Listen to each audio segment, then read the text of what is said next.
begin with the end in mind.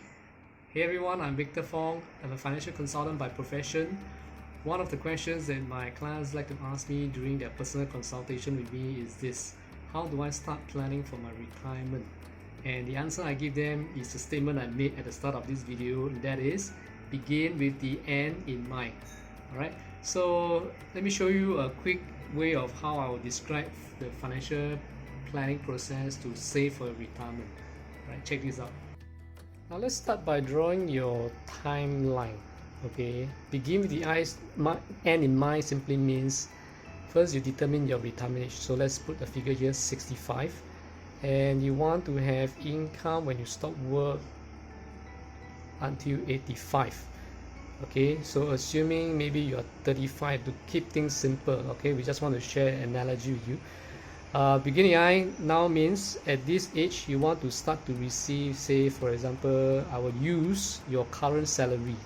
So if you say maybe earn 5k a month, okay, for the next 20 years, okay, 20 years you will need, okay, without accounting for inflation, okay, so what's the figure here? It's about 60,000 a year times 20 years, so you probably need about 1.2 million, not accounting for inflation. Okay, so this is what you need to save towards. So which means if you work backwards, you will know how much you need to start. All right, now before we calculate how much you need to start to plan for one, let's take a look of the way you can receive the retirement income.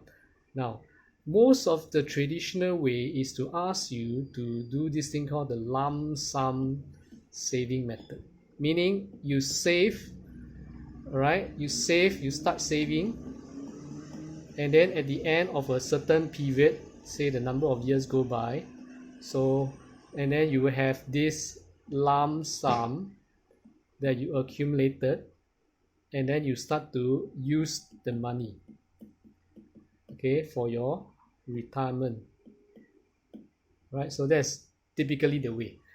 Now the second method is one which I normally recommend and which will be more useful for you, will be this thing I call the monthly,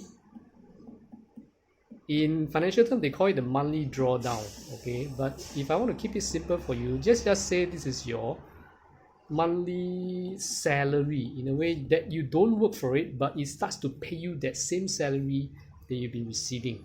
Okay, so if you're receiving 5k every month, you're going to start to save towards it. So instead of receiving it in one lump sum, you receive it over every month. Okay, some plans in the market that's being offered, right, is where you start saving, and then while you're here you're still saving towards it, but then you start to draw down from it, right? But the better way will be you start saving towards it, and then start to receive, right? If you aim for 5k, then you gotta know how much you need to start setting aside every month or every year, so that you can draw down the 5k a month, right? So this one, lump sum, simply means you accumulate to one big sum and then you draw down from it, right? Another method will be you save towards it and then let it pay you. So that's the main difference. It pays you a regular salary, so that you continue to enjoy the same habit of having a regular monthly salary. The only difference is you don't need to work to earn it. The moment you receive it, you can just simply spend it, right? There's no need for you to reinvest anymore. So that's the beauty of having a drawdown income, right? Now another good news is, if you find that the figure is daunting, say you want to earn 5k every month, which means, for example, here probably you need to set aside, for some people they will be about 20k to maybe 50k a year, for example, and then they find that the figure is too big, right? What you can do, one of the good news is you have is actually that CPF Life actually can give you one source of income. All right, if you that I'll share this more in another video, where I'll share with you how the mechanics work. But for simplicity, you maybe, let's say CPF Life can give you about maybe 1k every month. Okay, so you not need to start to build more resources, okay, from other sources, okay, other sources to complement what your CPF can give you, because if you only live on 1K, probably is not even a direct replacement of your salary.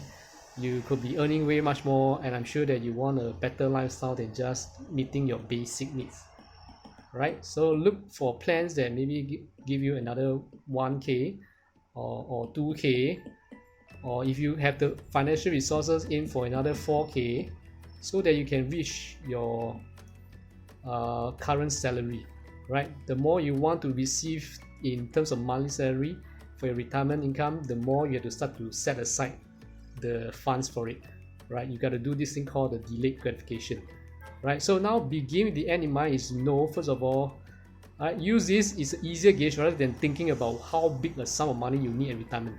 Is to a better way will be more think of what is a regular income stream that you want to get from your retirement saving, right? You can do it in stages. Start from 1K, then move towards another 1K at maybe you start at 30 years old, this one start at 35, right? So another fund start at maybe 40, so that you don't feel the stress of having to delay your gratification. But when you do it in stages, it sort of allows you some breathing space as you continue to build your family, you build your maybe you want to upgrade your education, upgrade your house. At least you can still spend, but yet you have some funds that you have set aside for your older self. Right, I hope this sharing helps. I will share more ways of how you can actually plan for yourself. And if you want to consult me, feel free to get in touch with me. And then a faster way will be just do a personal consultation with me, because I'll be able to know your circumstance, and I'll be able to customize a plan that may suit you to meet your short-term need and also your long-term goals as well. Right, that's it for today's video. And if you like this, continue to share this with some of your friends, and I hope to hear from you soon. Cheers.